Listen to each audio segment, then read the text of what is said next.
soltar la cuerda.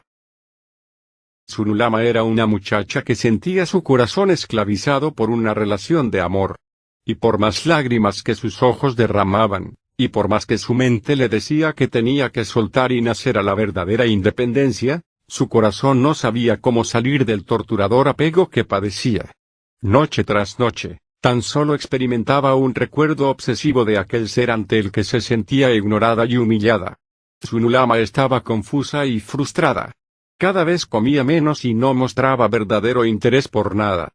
Así pasaban las horas y los días, atrapada en temores e imágenes pasadas, mientras contemplaba el cielo del atardecer deseando que su vida terminara. Sunulama sentía que se había convertido en una esclava del recuerdo, agarrada a una cuerda de su memoria que no podía soltar su mano aferrada. Soltar. Tan solo de pensarlo el miedo aterrador la invadía. Un día aparentemente como otro cualquiera, soñó que saliendo de su corazón, aparecía ante su vista la imagen de un anciano de ojos profundos y de mirada familiar y sabia. Aquel anciano, dirigiéndose a ella pleno de ternura, le dijo: «Basta, no temas, suelta la cuerda que ata tu vida y esclaviza tu alma». «No puedo, es que no puedo», respondió Sunulama. «Me da miedo, caería, siento que me moriría. Es superior a mí». «No es así», contestó él. «Desde que tu corazón se siente esclavo, has dejado de vivir tu propia vida. Tú eres capaz de soltar, Sunulama. Cuando así lo hagas, tú sabes en lo más profundo de ti que sentirás un gozo muy intenso y la paz que mereces. Anda, comienza por soltar un dedo». «No puedo», decía ella. «No obstante, ¿podré hacerlo? ¿Será seguro? ¿Tengo el coraje suficiente?», se preguntaba en pleno conflicto. De pronto, aprovechando una brisa de esperanza, soltó un dedo y aceptó el riesgo.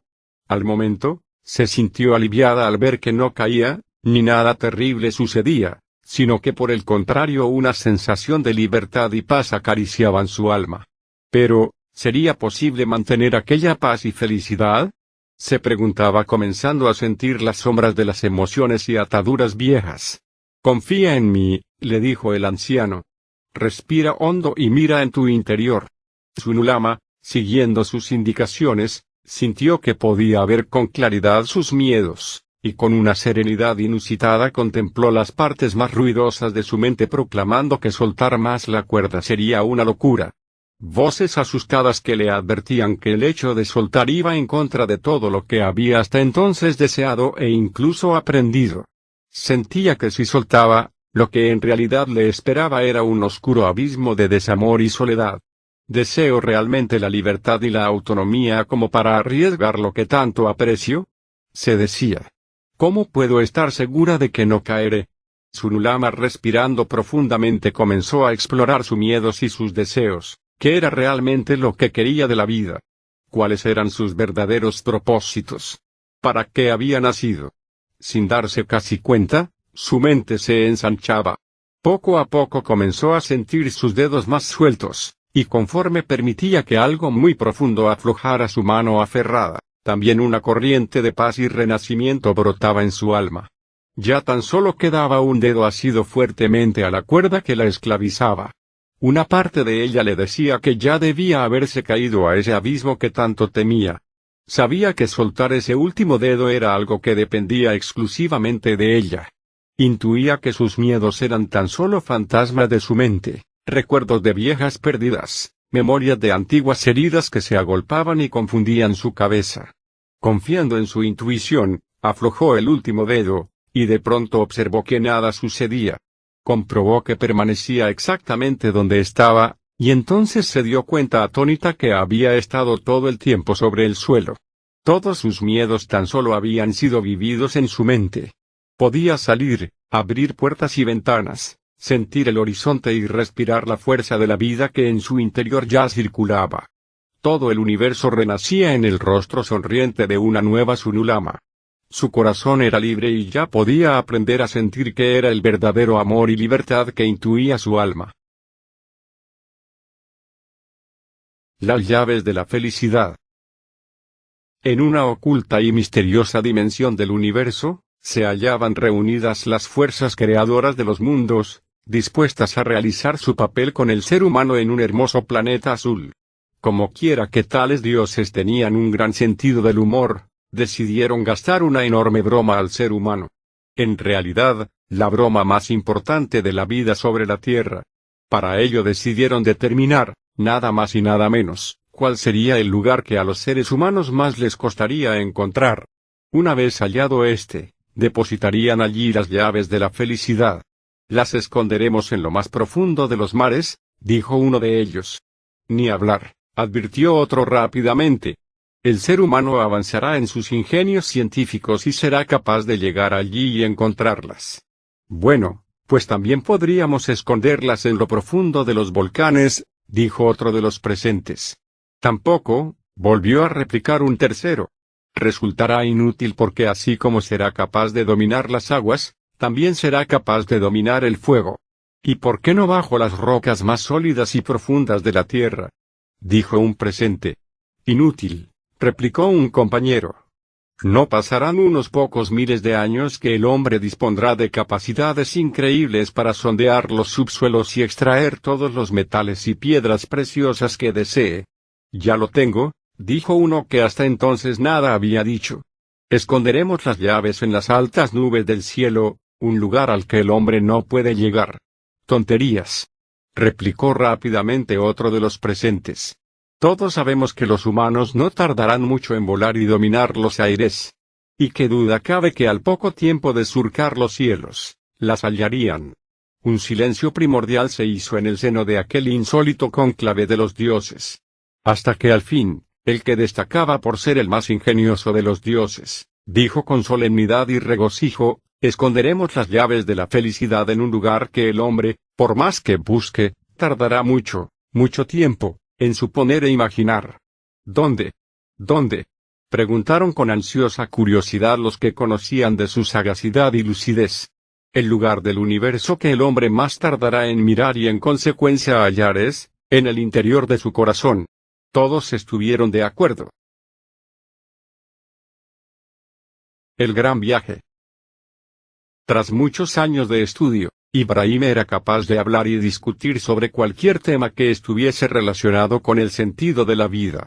Conocía las últimas teorías científicas acerca del comportamiento de la materia, y además dominaba las verdades reveladas de las diferentes religiones del planeta. En cualquier reunión en donde Ibrahim se encontrase, todos los presentes comprobaban admirados que dominaba perfectamente el arte de analizar cualquier asunto, sobre todo si éste se refería a los interrogantes más comunes de la humanidad, que él solía definir como, ¿a dónde vamos? ¿De dónde venimos? ¿Quiénes somos? Sin embargo, Ibrahim sentía que no había encontrado lo que realmente buscaba. No tenía paz interior, y por más libros que leía sabía que algo sutil e importante faltaba para calmar la sed que su corazón padecía. Muchas veces se preguntaba, ¿de qué me sirve haber repasado las bibliotecas más prestigiosas y haber escuchado a los sabios más renombrados, si no me siento conectado con la paz profunda de la que hablan todos los textos? Llegó un día en el que Ibrahim se dijo, iré en busca del maestro interior de quien también se dice que se halla en lo más recóndito de mi ser, para lo cual iniciaré un largo viaje, y a lo largo de las experiencias no casuales que espero vivir en el transcurso del mismo, se revelará lo que busco. Así que sin pensárselo más, partió hacia el este en un despejado amanecer de primavera. A los 3 días de viaje, se encontró con un monje derviche que caminaba como él en la misma dirección. Al poco, este habló y dijo, ¿quién eres y a dónde te diriges? Yo soy Ibrahim y soy un peregrino que busca el maestro interior. A lo que el derviche contestó, yo soy el Fait y caminaré contigo. Pero, ¿puedes tú ayudarme a encontrar el maestro interior? Dijo Ibrahim. A lo que el derviche respondió, en muchos casos, el encuentro con el maestro interior depende de cómo se transforme el conocimiento teórico en experiencia, y eso es algo que a veces, y en parte, puede ser señalado por un compañero. Al rato llegaron junto a un roble que se balanceaba de manera algo extraña. El derviche se detuvo, y a los pocos instantes dijo, mira ese árbol. Parece estar diciendo, algo me está lastimando, deteneos un rato y quitadlo de mi costado de manera que pueda encontrar reposo. Bah, tenemos prisa, dijo Ibrahim con cierto desdén.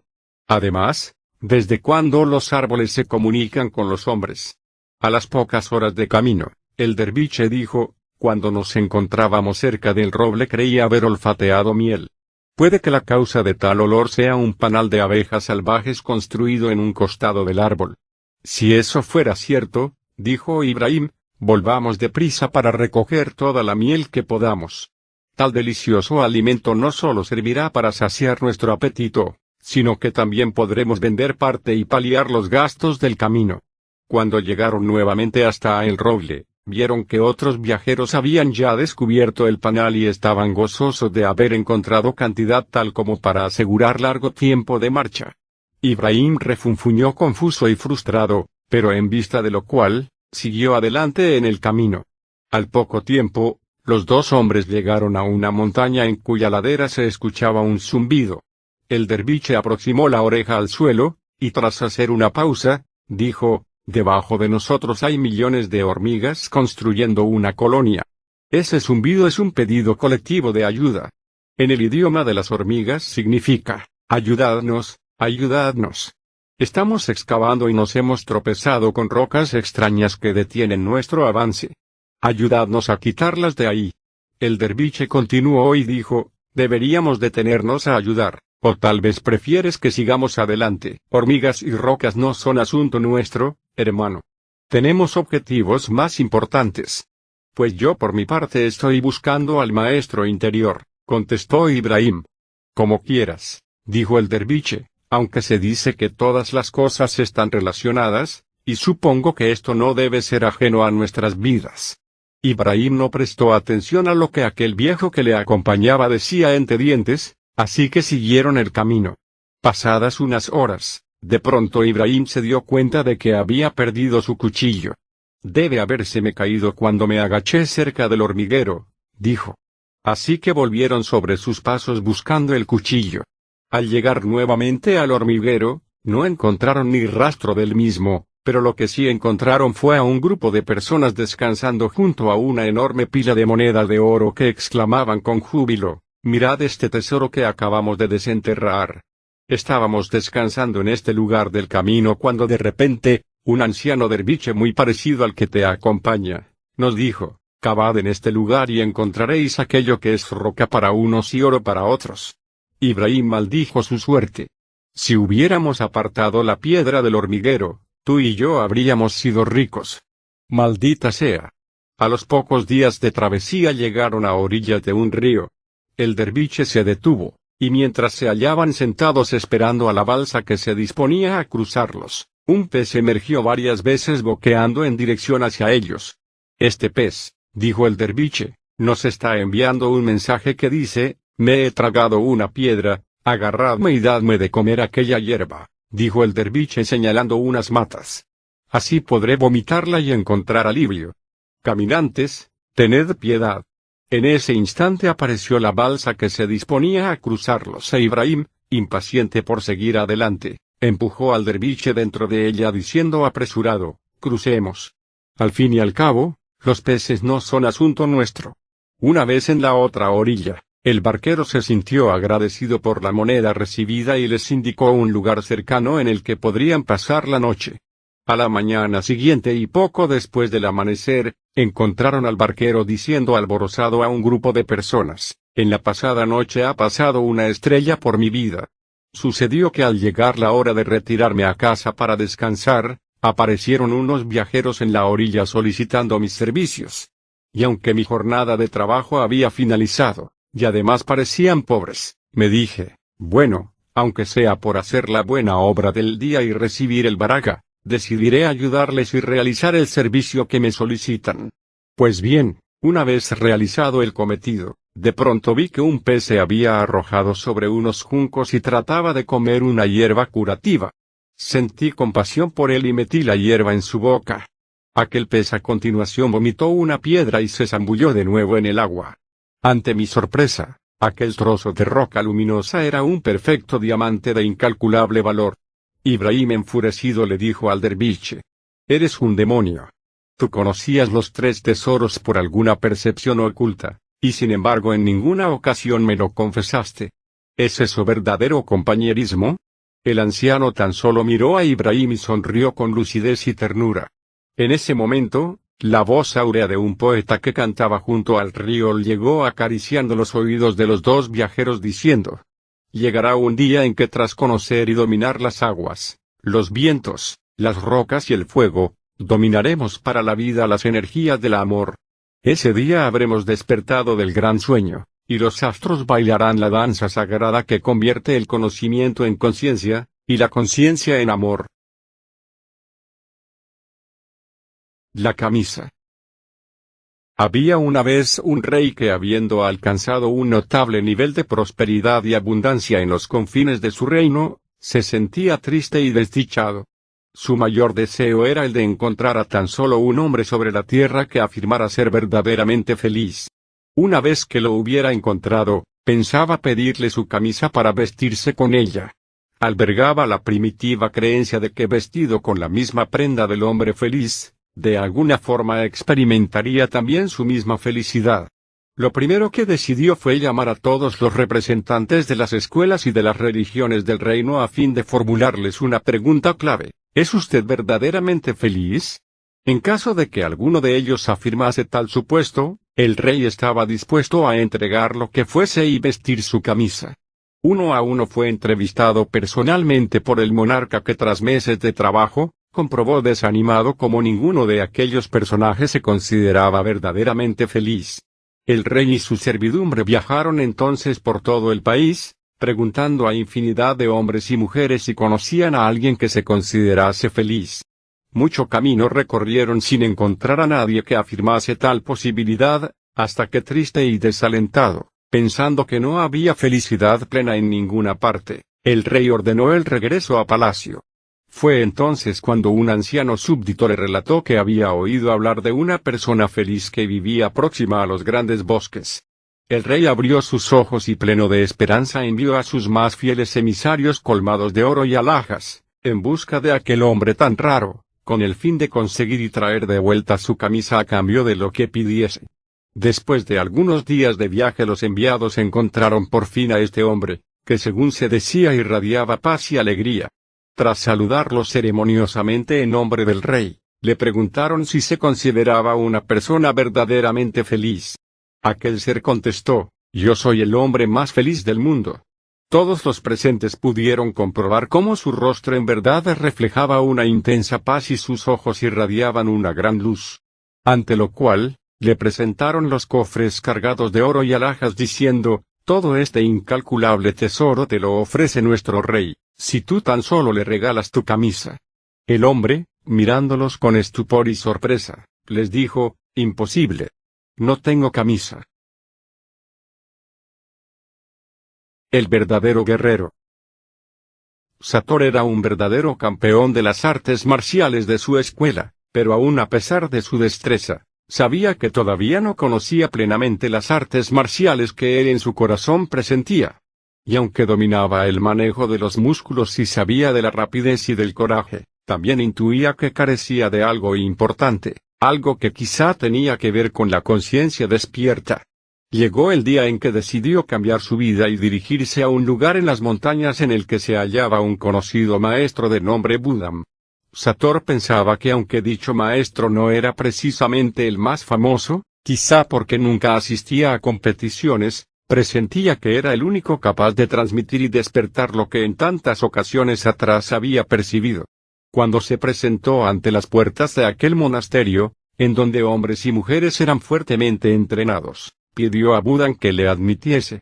Tras escuchar el relato de Sator, esbozó una enigmática sonrisa y dijo: no estás preparado para asimilar la enseñanza de este lugar. No sabes de paciencia y no debo sembrar la semilla en una tierra insuficientemente trabajada. Pero maestro, interpeló Sator, haré lo que me pidas. Vengo desde muy lejos y he llegado aquí tan solo con el deseo de aprender los secretos milenarios de la flexibilidad y de la fuerza. Por lo que te observo, respondió Budam, no tienes desarrollada tu templanza, eres caprichoso y tu mente está llena de espejismos y burbujas ilusorias. No sabes aplazar tus deseos y además eres un inmaduro para los frutos del alma. Así que lárgate, dijo dando media vuelta y cerrando aquella enorme puerta. Sator se sentía frustrado y deprimido. Sin embargo, seguía percibiendo que allí, tras aquellas puertas, se enseñaba lo que siempre había presentido. Por tal motivo, decidió sentarse y esperar pacientemente junto al umbral de la entrada. Pasaron 3 días y 3 noches en los que Sator se mantuvo ante el umbral, hasta que al final Budam apareció de nuevo y dijo: «Te he dicho que no estás preparado». «Pero maestro», dijo Sator, «juro por mis padres que obedeceré sin rechistar lo que me ordenes, por difícil que esto me parezca». Budam, mirándole fijamente, dijo con severidad: «¿Prometes realmente obedecer sin rechistar lo que aquí se te ordene durante un período de 7 años? Sí, lo juro», dijo Sator con una ráfaga de esperanza en su rostro. El maestro abrió la puerta y Sator cruzó el umbral. Cuando transcurrieron los 2 primeros años, Sator seguía haciendo las labores más básicas de la cocina y de la limpieza de aquel enorme lugar, sin todavía haber pisado una plataforma de instrucción. Sin embargo, pensaba para sus adentros, el maestro debe estar probándome, por lo que debo aguantar. Seguro que, de un momento a otro, comenzará mi enseñanza. Cuando habían transcurrido otros 2 años sin salir de aquel lugar, Sator seguía sirviendo en la casa. El joven limpiaba, cocinaba, arreglaba el jardín y cuidaba de las labores más modestas. Y aunque ya no se mostraba tan inquieto e impaciente, a veces se decía: no sé, creo que he caído en manos de un sinvergüenza que me explota. Maldita promesa que le hice. Desde luego, qué gran error he cometido cayendo en manos de este cara dura que encima ni me habla. Habiendo transcurrido ya cerca de los 5 años de permanencia en aquel lugar, Sator se encontraba tan adaptado que ni recordaba lo que había venido buscando. Podría afirmarse que las artes marciales y sus juveniles objetivos de llegada le dejaban indiferente. Sentía que una parte ilusionada de sí mismo había sido disuelta, y no contaba ya más que con un inmediato presente. Aquella tarde, aparentemente como las demás, encontrándose en el jardín, apareció de repente Budam blandiendo un gran bastón de bambú, y sin venir a cuento le asestó un formidable golpe en la espalda. Hecho esto, desapareció rápidamente sin decir nada. Anda. Si además de explotador está loco el viejo imbécil este, se dijo Sator horrorizado.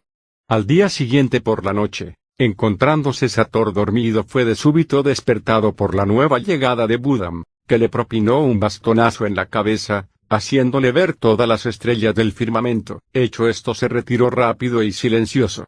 Sator se dio cuenta de que si quería salvar su vida de manos de ese loco furibundo, tenía que estar atento, tenía que guardar una sostenida alerta. A los pocos días, y encontrándose lavando trastos en la cocina, Budam se presentó de improviso a su espalda y trató nuevamente de golpearlo. Pero, ¡oh sorpresa! Sator, que ya empezaba a despertar, lo intuyó repentino, y girando vertiginoso paró el formidable golpe del maestro con una cacerola. Budam desapareció de inmediato. Poco a poco, tanto en las noches como en los días, Sator presentía. Se podía decir que percibía con sus sentidos internos, de pronto abiertos, las llegadas furtivas de Budam, antes de que los golpes llegaran a su dolorido cuerpo. Sator vivía en un estado acrecentado de atención, y ninguna labor que realizaba ocupaba tanto su conciencia como para no percibir la llegada sorpresa de los sucesos que lo probaban. Y así día a día, abriendo cada vez más su intuición y flexibilidad, expiró el plazo que había jurado mantener. Fue entonces cuando Budam, de manera insólitamente amorosa y con un brillo de lucidez y complicidad en sus ojos, le dijo: «Bien, mi querido Sator. Has finalizado ya tu aprendizaje y estás preparado para enfrentar los 3 peores enemigos del guerrero interior: la autocompasión, la desatención y la impaciencia. Lo que aquí has aprendido, de hoy en adelante lo enseñarás sobre la tierra». Las claves están en el interior. Un día de primavera, y sobre las ramas de los árboles de un gran bosque, una lechuza se encontró con un búho sabio. «¿A dónde vas?», preguntó el búho. «Me estoy mudando al este», contestó la lechuza. «¿Por qué?», preguntó el búho. «La gente de aquí es estúpida y vulgar». No le gusta mi graznido y a causa de ello, no tengo más que problemas con todo el mundo que conozco. Replicó la lechuza. Por eso quiero trasladarme. El sabio respondió, si quieres cambiar tu voz estará muy bien. Pero aunque te vayas al este o al oeste dará lo mismo, porque a la gente de allí tampoco le gustará. Acuérdate, querida, que por más que cambies y sustituyas en el exterior, tu graznido te perseguirá, ya que, las verdaderas claves del cambio están en el interior. El sanador. En un lejano desierto, se hallaba escondido un poblado de pequeñas construcciones entre ondulantes palmeras. A poca distancia del grupo de casas, se divisaba una cabaña que, a pesar de su sencillez, impregnaba todo su entorno de una atmósfera sagrada. Se decía que todo aquel que por allí pasaba se sentía embriagado por una inexplicable mezcla de paz y silencio que serenaba su rostro y su alma. Se comentaba también que varias fueron las ocasiones en las que lugareños y forasteros pudieron admirar con ojos atónitos como una nube solitaria, misteriosamente posada sobre la cabaña, desprendía algo semejante a una lluvia de pétalos de rosas. Un día, en los primeros destellos del alba por el camino que serpentea hasta la cabaña, se observa como una mujer llevando de la mano a su hijo, se encamina decididamente hacia la puerta. Al llegar frente a ella y con gesto parsimonioso, semejante al de un devoto ante la entrada de un templo, acicala al muchacho con el fin de hacerle digno a la presencia de su morador. Madre e hijo inclinan humildemente la cabeza, y tras llamar a la puerta son invitados a pasar a su interior. 3 velas encendidas iluminan tenuemente la imponente figura del habitante de la cabaña, el maestro. Con su mirada plena de profunda comprensión, inclina su cabeza en señal de bienvenida a los recién llegados. Maestro, le dice ella, he traído a mi hijo para que le convenzas que no coma azúcar. El médico ya se lo ha ordenado muchas veces, y él nunca ha sido capaz de hacerle caso. Creo que está obsesionado. Su vida peligra. Me dirijo a ti porque de todos he sabido que tienes un poderoso secreto por el que, cuando algo aconsejáis, vuestra palabra tiene el misterioso poder de llegar muy dentro del corazón. Maestro, te pido por favor que le digas a mi hijo que no coma azúcar. Ten piedad de mí y de él. Yo sé que a ti te hará caso. El maestro, tras observar con atención lo que allí está sucediendo, le contesta, mujer, vuelve dentro de 3 días y 3 noches. A lo que ella, tras asentir con una inclinación de cabeza, se retira en silencio, íntimamente desconcertada. Pasados los 3 días y las 3 noches, madre e hijo vuelven a recorrer la larga distancia que los separa de la casa del maestro, y tal y como hiciere anteriormente, se detienen ante la puerta, arregla un poco al muchacho inclinándose ante el símbolo de la misma, penetran en su interior. Pareciera no haber pasado el tiempo. La luz de las velas ilumina la figura del maestro, que al ver a los recién llegados realiza un cálido gesto de bienvenida y les invita a sentarse junto a él. La mujer, rompiendo el silencio, le dice, han pasado 3 días y 3 noches, y aquí estamos. A lo que él, dirigiendo su mirada al chico, le dice con naturalidad, muchacho, debes renunciar a comer azúcar. No es buena para ti. Tras un profundo y desconcertante silencio, el muchacho, reflejando una intensa emoción, contesta impresionado, así será. La madre, aunque afectada en su corazón por sentir la intensa emoción de su hijo, pero no pudiendo reprimir una cierta curiosidad por la brevedad y sencillez de lo que allí ha sucedido, interpela al maestro diciendo, pero, ¿eso es todo? A lo que éste responde, sí. Eso es todo. Si queréis, podéis retiraros. Sin embargo, la mujer un tanto desconcertada le dice, pero maestro, perdonad mi posible ignorancia, pero en mi anterior visita, cuando entré aquí y os planteé mi petición, me indicasteis que volviera dentro de 3 días. Tú sabes que mi casa está alejada y el camino es peligroso. No puedo comprender por qué me has hecho venir otra vez hasta acá y no me ayudasteis entonces, diciendo a mi hijo lo que hoy le has pronunciado. Si la solución de mi problema era tan sencilla, ¿por qué no nos ahorraste el viaje de vuelta? El maestro, mirando con amor y comprensión a los ojos de ella, le dice, mujer, llevo 3 días y 3 noches sin comer azúcar. La pareja perfecta. Érase una vez, una muchacha de nombre Nadia cuya belleza atraía a todos los hombres que la conocían. Sin embargo, y aún a pesar de ello, se encontraba turbada y sola. Sucedía que Nadia, tras las primeras alegrías del encuentro con sus encantadoras parejas, no tardaba en encontrarles defectos tan evidentes que decidía postergar la propia entrega definitiva que ella ansiaba.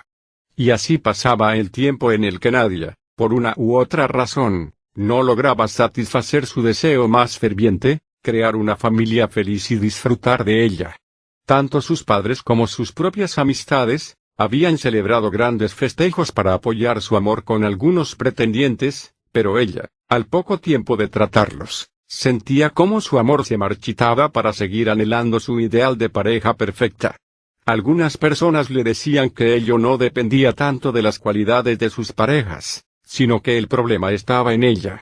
Sin embargo, Nadia no podía creerlo, ya que los defectos que acababa viendo en sus consecutivos compañeros eran tan evidentes que cualquier paso adelante significaría forzar demasiado las cosas. Un día oyó hablar de un sabio que, según se decía, a todos conmovía por el consejo y lucidez que encerraban sus palabras. Aquella noche, Nadia, sin poder dormir, decidió acudir a su presencia e interpelar acerca de su propio problema. Tal vez, se decía, me pondrá en el camino de ese hombre ideal con el que sueño. A la mañana siguiente llegó hasta él, y tras exponerle su mala suerte, le dijo, necesito encontrar la pareja perfecta. Se dice que vuestras palabras son sabias, y yo tras muchos intentos frustrados, anhelo una solución. ¿Qué podéis decirme? Supongo que una persona de vuestra fama y cultura sin duda habrá encontrado la pareja perfecta. Aquel anciano, mirando con un brillo intenso en sus ojos, le dijo: bueno, te contaré mi historia. A decir verdad, pasé también mi juventud buscando a la mujer perfecta. En Egipto, a orillas del Nilo, encontré a una mujer bella e inteligente, con ojos verde jade, pero desgraciadamente pronto me di cuenta de que era muy inconstante y egoísta. A continuación viví en Persia, y allí conocí una mujer que tenía un alma buena y generosa, pero no teníamos aficiones en común. Y así, una mujer tras otra. Al principio de conocerlas me parecía haber logrado el gran encuentro, pero pasado un tiempo, descubría que faltaba algo que mi alma anhelaba. Entre una y otra fueron transcurriendo los años hasta que, de pronto un día, dijo el anciano haciendo una emocionada pausa, la vi resplandeciente y bella. Allí estaba la mujer que yo había buscado durante toda mi vida. Era inteligente, atractiva, generosa y amable. Lo teníamos todo en común. ¿Y qué pasó? ¿Te casaste con ella?, replicó entusiasmada la joven. Bueno, contestó el anciano, es algo muy paradójico. La unión no pudo llevarse a cabo. ¿Por qué? ¿Por qué?, dijo incrédula la muchacha. Porque al parecer, dijo el anciano con un gran brillo en sus ojos, ella buscaba la pareja perfecta. El pontífice.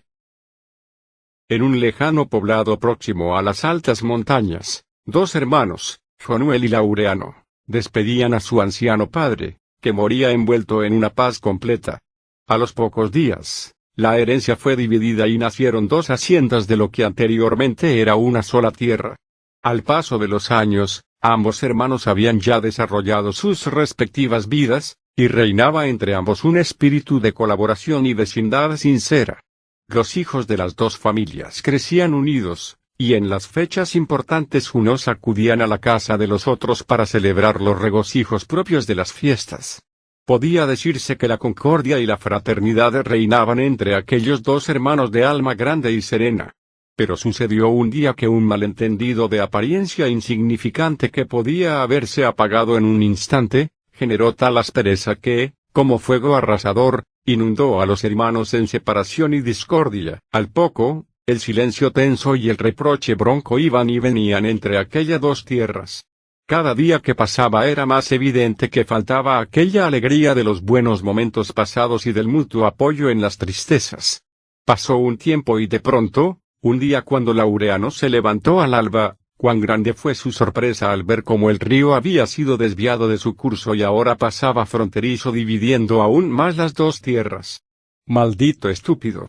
Has ido demasiado lejos en esta declaración de guerra, masculló con amargura. Fue entonces cuando su enfado todavía se hizo más virulento, llegando a prohibir tajantemente a sus hijos mirar o hablar con cualquier miembro de la otra casa. El tiempo fue pasando, y con él también crecía el resentimiento ya dueño y señor de las dos almas. Así las cosas, de pronto, una mañana Jonuel descubrió que durante la pasada noche Laureano había levantado una gran verja de madera, que junto a la orilla del río todavía dividía más a las dos tierras. Los hermanos comprobaban incrédulos cómo la bola de nieve de odio y vergüenza seguía creciendo sobre lo que un día atrás fueran sonrisas y hermosas promesas. Así llegó el invierno y tras él la primavera, hasta que una tarde a la puesta del sol se presentó en casa de Laureano un viajero que afirmaba ser carpintero. Josué, que así es como se llamaba, pedía trabajo a cambio de comida. Josué decía que tras arreglar los desperfectos que hubiera en el lugar seguiría la senda que llevaba.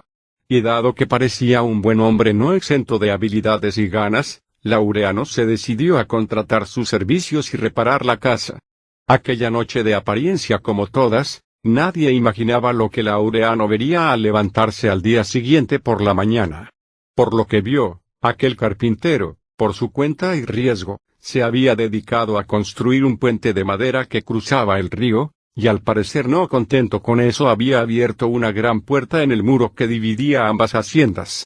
«¡Maldito imbécil!», exclamó. No podía creer lo que sus ojos veían, al tiempo que sintió colérico un latigazo de ira. Sin titubear, se dirigió con paso rápido y amenazante hacia el carpintero, maldiciendo el despropósito de su llegada. Al aproximarse al trabajador que se hallaba junto al río, sorpresa. ¿Qué vieron sus ojos? Su propio hermano avanzaba hacia él cruzando el puente con los brazos abiertos y su rostro empañado en lágrimas. «Querido hermano, perdona mi orgullo y la terrible miseria que han envuelto tantos años a mi alma atribulada. He vivido en el odio y la desconfianza, hasta que hoy, de pronto, al despuntar el alba, he visto que habías construido un puente y que habías abierto una gran puerta. Una puerta que no solo he sentido que abría la valla que separaba nuestra tierra, sino también lo más profundo de mi alma acorazada. Hermano, tu gesto me ha conmovido. Tu iniciativa ha disuelto lo que atenazaba mi corazón de rencor y desconfianza. Perdóname, hermano». Laureano, atónito, escuchaba aquellas palabras que como música reparadora suavizaban la seca aridez de sus íntimas moradas. Y conforme Jonuel lo abrazaba compungido, Laureano sentía que una extraña rendición abría su pecho, mientras viejas heridas sanaban. Laureano sentía cómo aquellas lágrimas de su hermano barrían miedos aterrados que habitaban más allá de sus infancias. Aquella noche, agradecido por el curso de la vida, se dirigió a la habitación del carpintero para pedirle que continuase trabajando en la casa. Al llegar, comprobó que éste había recogido sus cosas y que se disponía a seguir su marcha. Las miradas de ambos se encontraron y ya no hubo palabras. El corazón de Laureano sabía que Josué seguiría adelante hacia otras tierras. Laureano comprendió que muchos ríos de separación y violencia esperaban a aquel constructor de puentes, todo un pontífice que convertía la guerra en cooperación fraterna. En tus manos. En la antigua Grecia, sede esplendorosa de las ciencias y de las artes, se hallaba un anciano famoso por la lucidez que sus respuestas ofrecían a todo aquel que solicitaba consejo y guía. Una tarde, el joven estudiante Quirón, conocido por el tono irónico que utilizaba al poner en aprietos a los académicos más notables, decidió ir a escuchar al anciano, para de una forma u otra, poner en entredicho sus ideas. Cuando llegó al hemiciclo donde éste hablaba, se sentó junto a los que escuchaban y prestó atención, con ánimo de encontrar en sus planteamientos la mínima presencia de fallos y grietas. El anciano decía así: nuestros antepasados pensaban que en la vida hay que ver para creer. Se trata de un principio que suele resumirse en aquella frase que todavía resuena: si no lo veo no lo creo. Un gesto de curiosidad se fue dibujando en el rostro de los allí reunidos. El anciano prosiguió: Sin embargo, si profundizáis en ello, comprobaréis que para el ser humano que ha observado suficientemente su mente, no se trata de ver para creer, sino más bien al revés, de creer para ver. Nuestras creencias crean la realidad, y en consecuencia el hombre autoconsciente elige lo que quiere vivir, y paso a paso conforma su destino. Quirón se sintió algo confundido. Por una parte, entendía lo que quería decir el anciano, pero por otra parte, deseaba satisfacer su deseo de ridiculizarlo, así que salió del hemiciclo con el fin de idear una estratagema que lograse su objetivo. Resultó que pasaba por allí un mercader de pájaros, conocido por apresar una especie de muy pequeño tamaño con ingeniosos cepos de su invención. Al verlo, Quirón pensó, siempre que estoy buscando una solución suele aparecer algo ante mis narices que trae las claves, así que me acercaré a ver a esos pájaros y seguro que se me ocurrirá algo. Cuando vio un pequeño pajarillo que cabía en la palma de su mano, de pronto se iluminó su mente y se dijo, ya lo tengo, tomaré este pajarillo, me acercaré al anciano y le preguntaré delante de todos si cree que este polluelo que tengo en mi mano cerrada está vivo o muerto. Si me contesta que está muerto, abriré mi mano y lo dejaré volar. Si por el contrario, me contesta que está vivo, lo apretaré con fuerza y lo dejaré caer al suelo. Entonces, dijo con radiante alegría, sus ambiguas teorías acerca del destino se verán devaluadas. Así pues, Quirón tomó el pajarillo en su mano y se acercó de nuevo al hemiciclo para interpelar al anciano.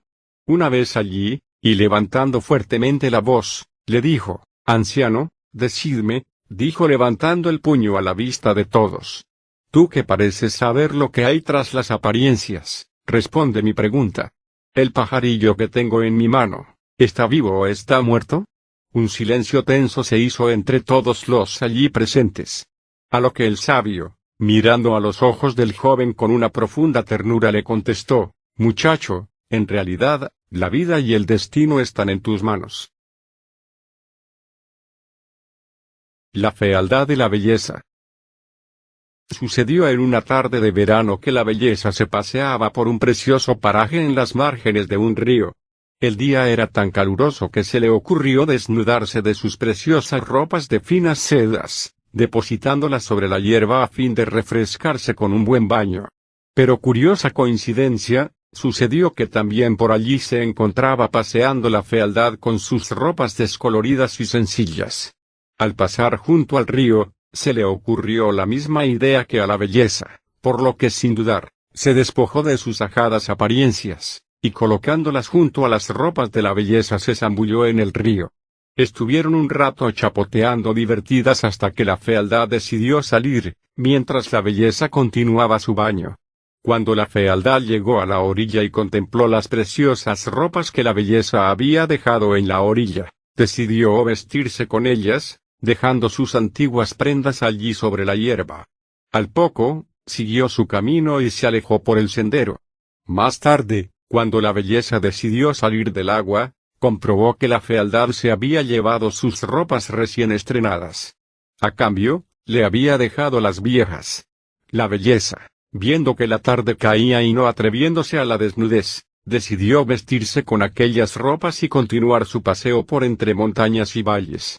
Desde entonces, cuentan los sabios que en este mundo que vivimos, hay algunos que contemplan el rostro de la belleza y saben que no lleva sus ropas. Y otros, que conocen el rostro de la fealdad y sus ropas no los engañan. Las creencias. En la pequeña ciudad de Horn, habitada por hombres y mujeres amantes del saber, se anunció la llegada inminente de dos eruditos, dos hombres famosos en la comarca, no solo por sus palabras armoniosas sino también por sus ideas profundas y sus ecos en las almas de aquellas personas que los escuchaban. Llegó al fin el día anunciado en el que todos los ciudadanos se reunieron para asistir al comienzo de la gran disertación. La plaza de Horn estaba repleta y la multitud se sentía regocijada, manifestando ese aire de fiesta que suele anteceder a los grandes acontecimientos. De pronto hicieron su aparición las dos imponentes figuras de los oradores. Se diría que habían pensado y estudiado mucho a juzgar por su porte, su actitud y sus largas barbas. El pueblo guardó silencio cuando un representante de la comunidad, Dirigiéndose a los presentes, anunció el comienzo de un debate. Un debate que nada más y nada menos versaría sobre la existencia o no existencia del Dios de aquellas tierras. En primer lugar habló el que sostenía que Dios existe. Sus palabras emocionadas y su luz y su ardor irradiaron de tal forma a los allí congregados, que transcurrió hora y media sin que nadie se moviese ni bostezase. Cuando finalizó su brillante discurso, toda la plaza estalló en un aplauso de tal intensidad que hasta conmovió a las palomas de las torres más alejadas. A continuación, y tras un breve descanso, comenzó a disertar el que por el contrario, creía que Dios no existía. Tanto sus palabras enteradas y fluidas, como la gran contundencia de sus argumentaciones, emocionaron a todo un pueblo que poco a poco se fue convenciendo de la nueva verdad. Tras otra hora y media de atención total, el erudito finalizó su discurso entre aplausos emocionados de los presentes, y así fueron pasando las horas, mientras los predicadores con ardor y contundencia desarrollaban sus conclusiones. Poco a poco transcurrió la noche, y ya al filo del alba se dio por finalizado el debate, momento en el que todos los presentes se retiraron a dormir. Los oradores, tras recibir el reconocimiento de todos, se dirigieron a sus casas, pero, oh paradoja de la vida, una vez en el interior de las mismas, aquel que había defendido durante toda la noche la no existencia de Dios, se dirigió con gesto inquieto al desván de su casa, y del fondo de un viejo arcón rescató una figurilla de marfil que representaba al Dios de sus padres.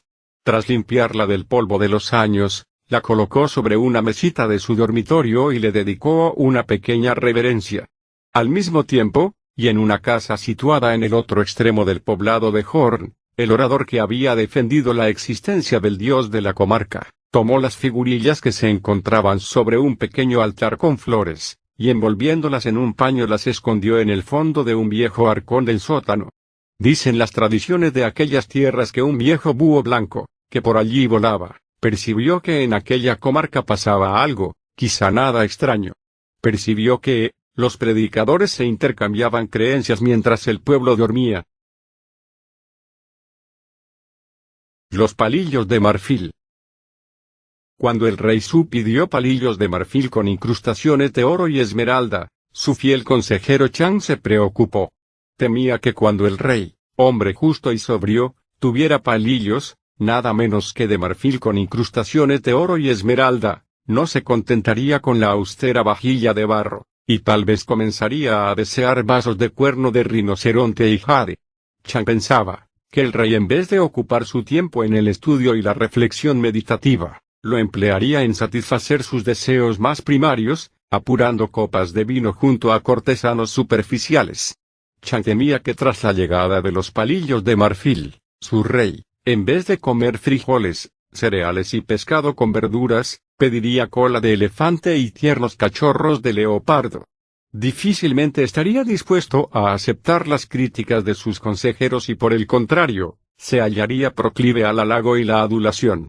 Chang temía que detrás de la nueva orientación de lujo y brillo superficial, su rey dedicaría muchas horas a la satisfacción hedonista de sus deseos y al ansia de engrandecer su poder y su arrogancia.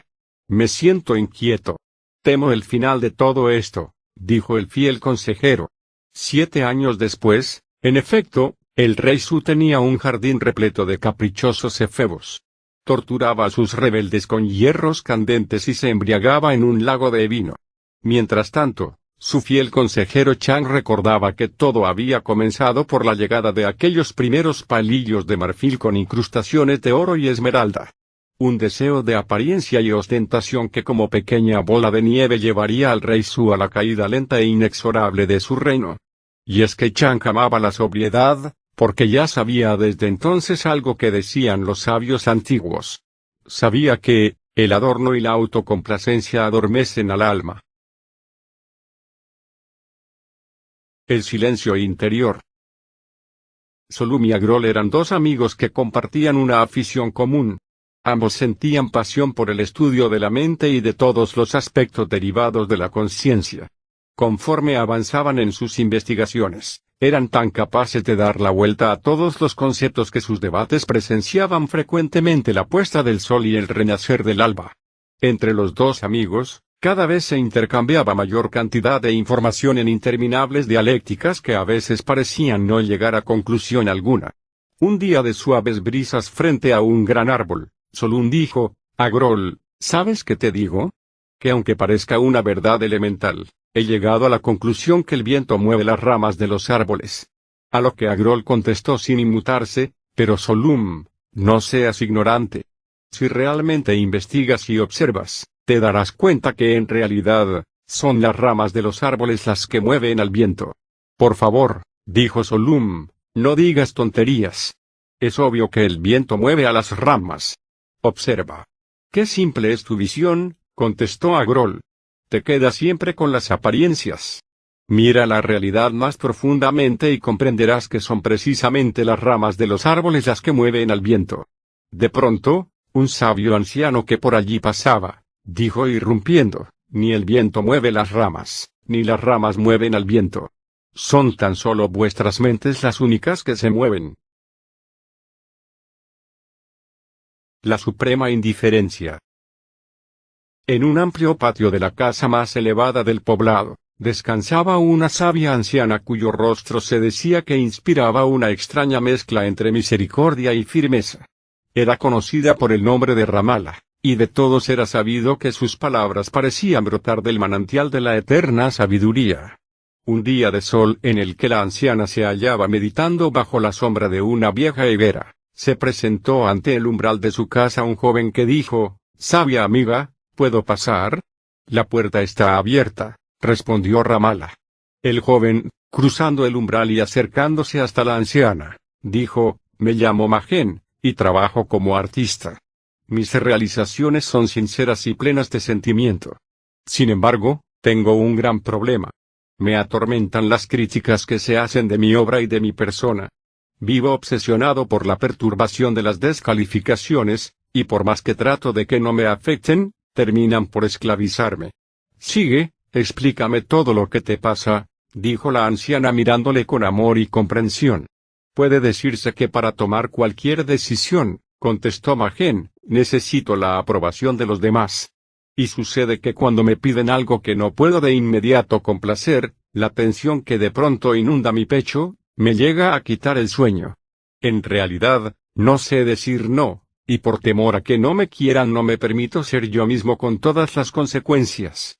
Sé que eres sabia y que tu fama de sanadora alcanza los horizontes más alejados. Dicen también que tus remedios son extraños, y sin embargo no me falta confianza para acudir a ti, a fin de conseguir la paz que tanto necesito». Ramala, mirando al joven con suave firmeza, le dijo: «Si quieres realmente curarte, deberás dirigirte al cementerio de la ciudad. Una vez allí, procede a insultar y calumniar a los muertos. Deberás pronunciar los peores y más indeseables juicios. Cuando lo hayas realizado, vuelve y relátame lo que te haya sucedido». Ante esta respuesta, Majen, aunque se hallaba un tanto desconcertado por no entender el porqué de tal remedio, se despidió y salió de aquella casa. Al día siguiente, se presentó de nuevo ante Ramala. «¿Y bien, fuiste al cementerio?», preguntó éste. «Sí», contestó Majen en un tono algo decepcionado. «¿Y qué te contestaron los muertos?», dijo Ramala.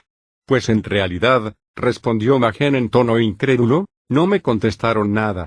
Estuve 3 horas profiriendo toda clase de críticas e insultos, y en realidad, ni se inmutaron». La anciana, sin variar el tono de su voz, le dijo a continuación: «Escúchame atentamente.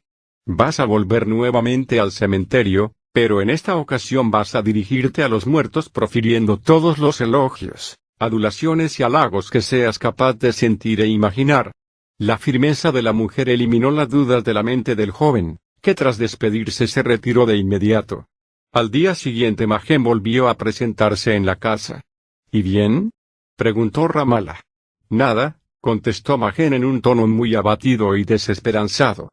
«Durante 3 horas ininterrumpidas he recorrido las tumbas y he articulado las palabras más hermosas acerca de sus vidas, y también he destacado las cualidades más generosas y benéficas que difícilmente pudieron oír en sus días sobre la tierra, y me pregunto, ¿qué ha pasado? Pues nada, no ha pasado nada. Allí, ni se inmutaron ni respondieron. Todo continuó igual a pesar de mi entrega y esfuerzo. Así que me pregunto, ¿dónde está la eficacia de esa extraña medicina? ¿Eso es todo? Interpeló el joven con cierto escepticismo. Sí, contestó Ramala mirándole a los ojos de forma dulce y contundente. Eso es todo, porque así debes ser tú, Magen, indiferente como un muerto a los halagos e insultos del mundo. Sé tú mismo, imperturbable e inafectado, más allá de los claros y los oscuros del mundo superficial. Recupera el poder que has dado a los demás y confía en la perfección del universo que se expresa a través de tus errores y aciertos. El vuelo de las águilas. Marat había cumplido los 22 años de edad, y en el horizonte de su corazón se estaban cruzando toda clase de ideas acerca de su futuro destino. Se daba la circunstancia de que, recientemente, había conocido a un grupo de viajeros con los que había congeniado de tal forma que deseaba ardientemente unirse a ellos para explorar y aventurarse en países lejanos. Marat, aunque siempre había soñado con hacer algo así, cuantas veces había planteado esta posibilidad a su madre, no había conseguido más que perturbarla en el sueño. Su madre, en su deseo de proteger al hijo, trataba siempre de borrar sus anhelos de vuelo con toda clase de argumentos y manipulaciones que finalmente lograban paralizar al entusiasmado Marat. El joven vivía una constante frustración, ya que amaba a su madre y percibía de ella favores de forma tan generosa e incondicional que se encontraba irremediablemente atado a su criterio y costumbres. Un día, preso de dudas y cavilaciones, decidió ascender la montaña más alta de aquellos contornos y reflexionar acerca de las cadenas familiares que, aunque queridas y aceptadas, sentía que le torturaban. Una vez arriba se sentó junto a una aromática higuera, y de pronto sintió un sueño inminente que le hizo cerrar sus ojos. Su mente comenzó a percibir una extraña escena. Se trataba de una especie de gallinácea que a todas luces no poseía el don del vuelo. Esta, a pesar de sus plumas, caminaba como un pollo a ras de suelo. Pasados unos instantes, observó cómo dicha ave encontró un huevo de otro pájaro que, al parecer, había sido abandonado a su suerte. Así que lo empolló con esmero hasta que el pichón rompió la cáscara y nació al mundo. Pasado un tiempo, el pichón ya crecido habló a su madre adoptiva diciéndole, «¿Cuándo volaré?» Y el ave atada a la tierra le dijo, «¿Para qué quieres volar? ¿No ves lo bien que vivimos tal y como estamos? Además, si vuelas ya no te podré cuidar igual, y en el mundo más allá de esta tierra hay muchos peligros desconocidos». El ave no sabía cómo enseñarle a volar al pichón adoptado, ni sabía tan siquiera cómo arrojarlo del nido de manera que aprendiese. Por otra parte, el joven pichón, aunque reconocía la situación, sentía una enorme gratitud hacia la madre que lo había empollado. Sin ese servicio de ayudarme a nacer, se decía, seguramente estaría aún en el huevo. Aunque aquel que puede empollarme, seguramente debe también saber enseñarme a volar. Tal vez sea solo una cuestión de tiempo, o bien de mis propios esfuerzos. Ante el eco final de estos pensamientos, Marat fue despertando poco a poco del ensueño. Se sentía desconcertado e incluso extrañamente aliviado, así que decidió descender.